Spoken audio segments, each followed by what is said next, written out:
bonjour à tous. Merci de nous rejoindre dans BBC Hebdo pour la rétrospective des temps forts de la semaine. Les Soudanais se sont rendus aux urnes pour les élections générales pendant 4 jours sur 7 que compte la semaine.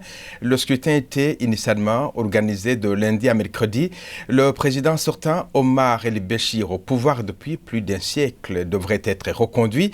Et l'opposition soudanaise estime que ces élections ne sont pas équitables et il a décidé de les boycotter. Reportage dans un bureau de vote de notre envoyé spécial à Khartoum, James Copnall. Bienvenue à l'école de San Francis en plein centre-ville de Khartoum. Il y a quelques instants, le président Bachir est venu ici pour voter. Alors, il y a très peu de chances dans ces élections de voir un autre gagnant que le président. Pourquoi? Parce que l'opposition a décidé de boycotter ce scrutin dans sa grande majorité. Ce qui fait que le président va certainement gagner. Il reste, à mon sens, 2 grandes questions. Alors, la première, est-ce que le taux de participation va être élevé ou pas? Est-ce que les gens vont venir voter tout en sachant que l'opposition a appelé au boycott? Et deuxièmement, est-ce que le monde va accepter le résultat de ce scrutin? Déjà, l'Union européenne et plusieurs pays occidentaux ont décidé de dire que ces élections ne vont pas être crédibles. Pour leur part, l'Union africaine et la Ligue arabe ont envoyé les observateurs. Et on va voir ce qu'eux, ils vont penser de ce scrutin. En tout cas, les résultats sont attendus le 27 de ce mois. James Copnall pour BBC Afrique à Khartoum. Il y a un an, Chibok, plus de 270 lycéens étaient enlevés par le groupe islamiste Boko Haram. Aujourd'hui, le nouveau président élu du Nigeria, Muhammadu Buhari, affirme ne pas savoir si les filles de Chibok peuvent être secourues. Il s'est montré prudent, ajoutant que leur localisation reste inconnue, même si des témoins ont déclaré à la BBC qu'ils avaient vu les filles il y a un peu plus de 3 semaines. Christophe Ponche. Des veillées de prière ont eu lieu presque tous les jours dans la capitale du Nigeria pour exiger la libération des jeunes filles enlevées à Chibok et pour garder allumée la flamme de l'espoir. Voici la dernière vidéo des jeunes filles depuis qu'elles sont retenues en captivité. Près de 280 filles ont été enlevées lorsque des combattants de Boko Haram ont pris d'assaut leur école à Chibok le soir du 14 avril 2014 et une 60aine d'entre elles ont pu s'échapper peu de temps après. Selon Boko Haram, toutes les jeunes filles se sont converties à l'islam et ont été mariées. Après Chibok, Boko Haram s'est emparé de villes et de villages dans le nord du Nigeria dans une tentative d'établir un califat dans la région. Mais au cours des dernières semaines, les islamistes ont été repoussés par l'armée nigériane et les troupes des pays voisins. Et il y a le nouveau président élu, Muhammadu Buhari, qui a déclaré ce mardi qu'il ne peut pas promettre que les jeunes filles seront un jour retrouvées. Il a par ailleurs indiqué que son gouvernement fera tout ce qui est en son pouvoir pour les ramener chez elles. Selon Amnesty International, au moins 2000 femmes et filles ont été enlevées par Boko Haram l'an dernier. L'ONG affirme que beaucoup d'entre elles ont été contraintes à l'esclavage sexuel et formées pour combattre. Ils ont formé les filles au maniement d'armes à feu. J'étais parmi celles qui ont reçu cet entraînement. On m'a aussi montré comment utiliser des bombes et comment attaquer un village. L'angoisse des familles et des amis des jeunes filles disparues constitue toujours un défi pour ceux qui militent pour leur libération, comme pour les politiciens. Fer de lance de cet effort, le mouvement Bring Back Our Girls affirme qu'il s'assurera que le monde ne les oublie pas. Selon certaines informations, les captives auraient été divisées en groupes et certaines d'entre elles auraient été aperçues il y a 3 semaines à Gwoza, mais pour le moment, il n'y a aucune certitude.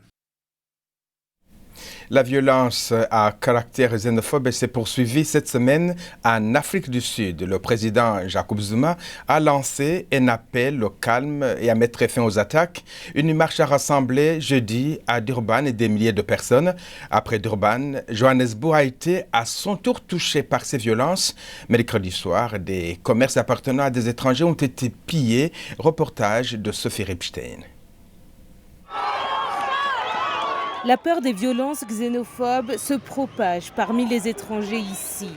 À Germiston, dans l'est de Johannesburg, la plupart des gérants de boutiques originaires d'Éthiopie, de Somalie ou d'autres pays d'Afrique ont fermé leurs magasins pour anticiper les pillages.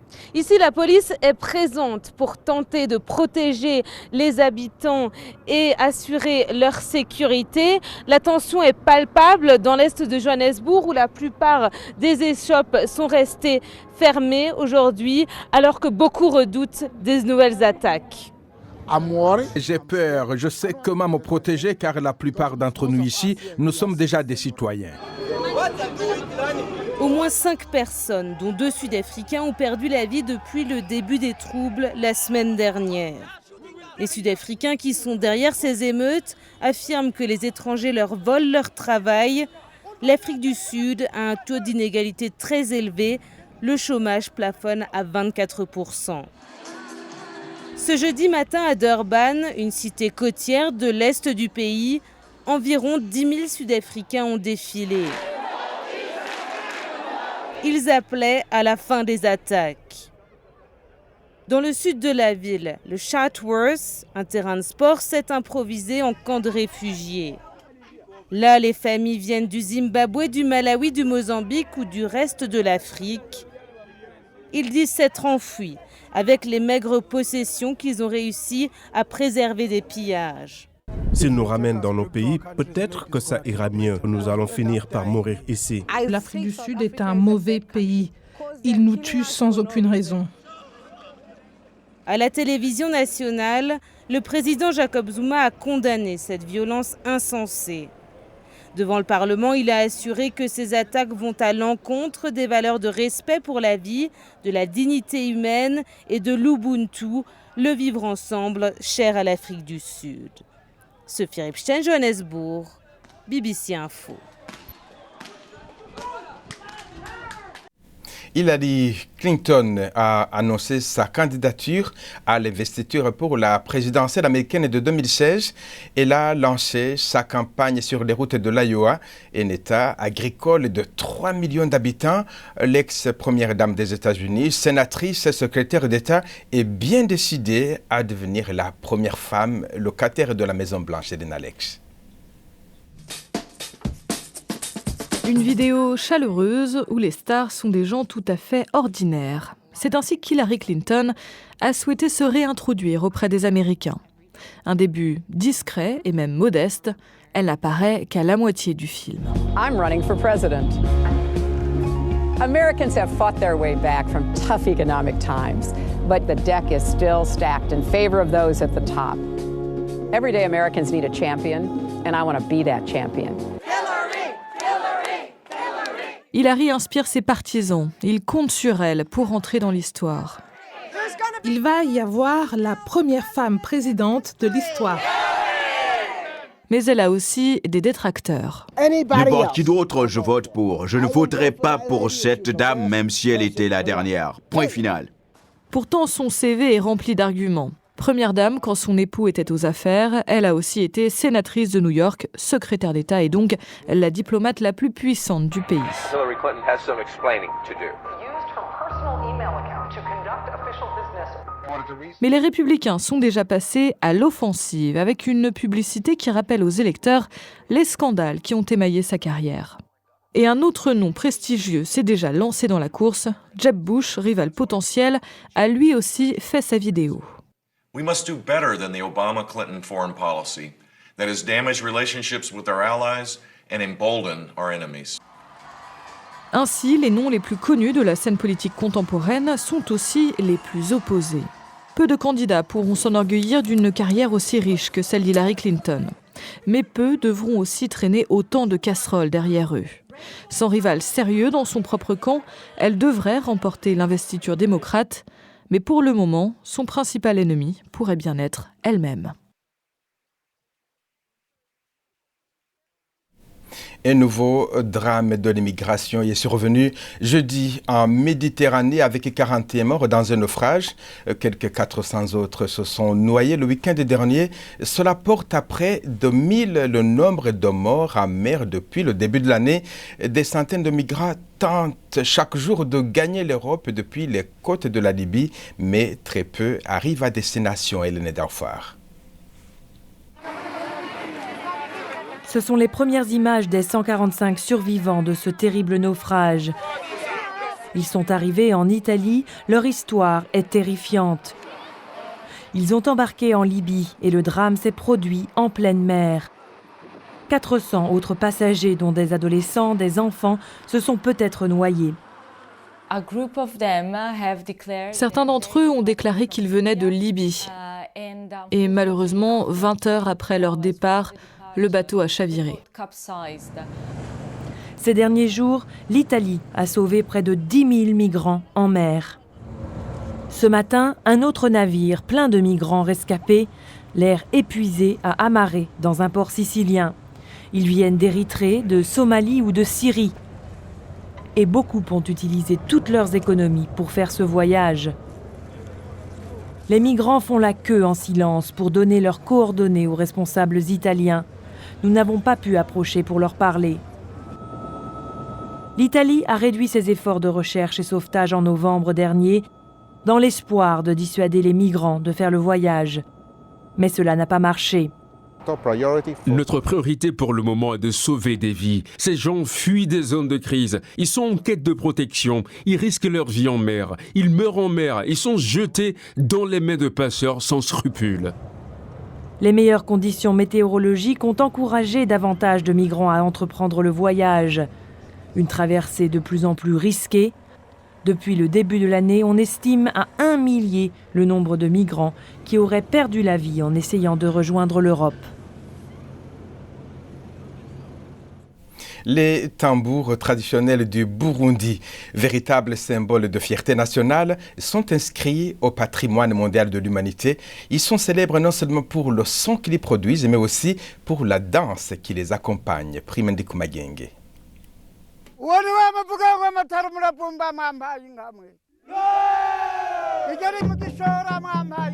Les tambours sacrés du Burundi. Ce rituel fait partie de la culture depuis des siècles et transmis à travers les générations.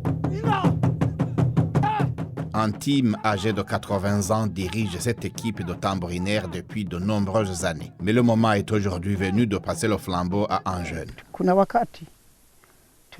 Nous avons déjà identifié quelqu'un qui va prendre la relève, mais c'est encore un secret. Le moment venu, nous lui dirons. Nous avons pris en compte son tempérament, son comportement par rapport aux membres de l'équipe. Il ne doit pas être impoli et doit avoir des capacités à diriger. Ces tambours sont fabriqués à partir d'un arbre qui pousse uniquement au Burundi. Traditionnellement, ils étaient joués seulement lors des cérémonies royales. Mais depuis un certain temps, ils sont joués lors des naissances, des mariages et même des funérailles. Pour les tambourinaires, cela diminue l'importance culturelle des tambours.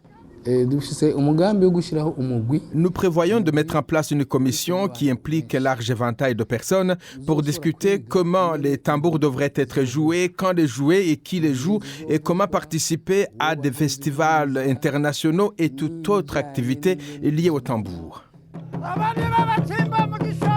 Il faut des années de formation pour perfectionner la technique. La musique véhicule des messages, par exemple, encourager les gens à travailler dur ou promouvoir la paix. Les tambourinaires du Burundi espèrent que le rythme de leur tradition va continuer à battre pour plusieurs générations.